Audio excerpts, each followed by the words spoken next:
It's almost here, guys. Can you sense it? The leaves changing colors, that crisp smell in the air, that light chill in the morning when you can see your breath. Of course, I'm not sensing any of those things because I live in Louisiana, and it's still going to be summer when I'm setting up my Frosty the Snowman inflatable in a couple of months. But nevertheless, fall is in the air, and that means that the Halloween avalanche is about to begin.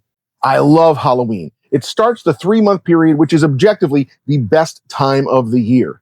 And it's a time for scary stories, whether you're sitting around telling them around a campfire or cuddled up on the couch watching them on Netflix. Or more likely, if we're being honest here, Tubi. There's a certain chemistry to writing a scary story that I think is worth talking about. A secret formula that unlocks the reactions that you're trying to get out of your audience.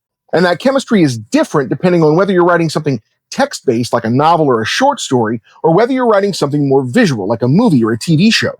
You see, the heart of any scary story is the buildup and release of tension. You start from a position where things are relatively normal, and then things get weird, unnerving, disturbing, and terrifying in various degrees. Maybe there's a monster stalking you. Maybe you're slowly descending into madness. Maybe you're perfectly sane, but somehow the whole world is wrong. Whatever the case, you build up, you reach a high point of tension, and then you release it.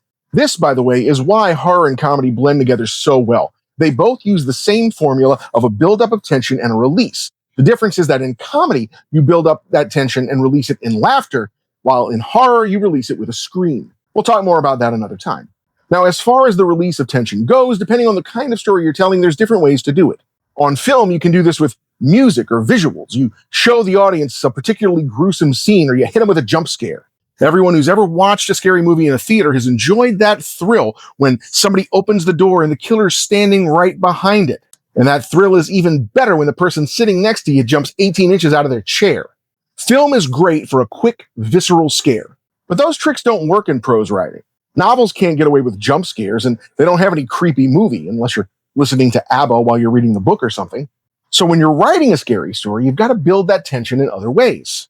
Atmosphere, mood, tone, these become your weapons. You can have characters delve into their existential dread in interior monologue. You can have them contemplate the horrific potential for the future in ways that just don't work as well in a visual medium like a movie. Sure, you can write a scene of a grisly decapitation or something, but it's not as effective as showing it. So instead, you have to write a world that leaves the reader fundamentally disturbed.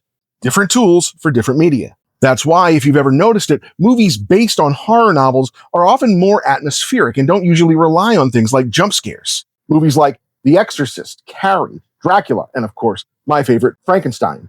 Frankenstein's monster! No, I'm talking about the title of the book, not the creature. You don't know more than me. The terror in those stories all build through an overwhelming sense of gloom and foreboding, rather than chucking buckets of blood at the screen, which is ironic because in Carrie there actually is a literal bucket of blood. But it's not there to scare the audience, it's there to push Carrie over the edge.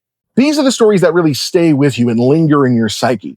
Something like Friday the 13th can be fun, and I'm a fan, but you don't lie awake at night really worried that Jason Voorhees is going to come after you.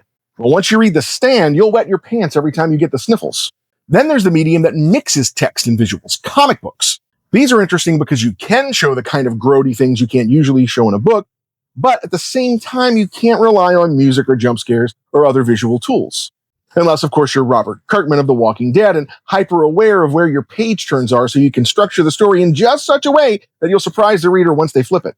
But the most memorable scary comics are the ones that blend gruesome visuals with clever writing and creepy twists like Tales from the Crypt.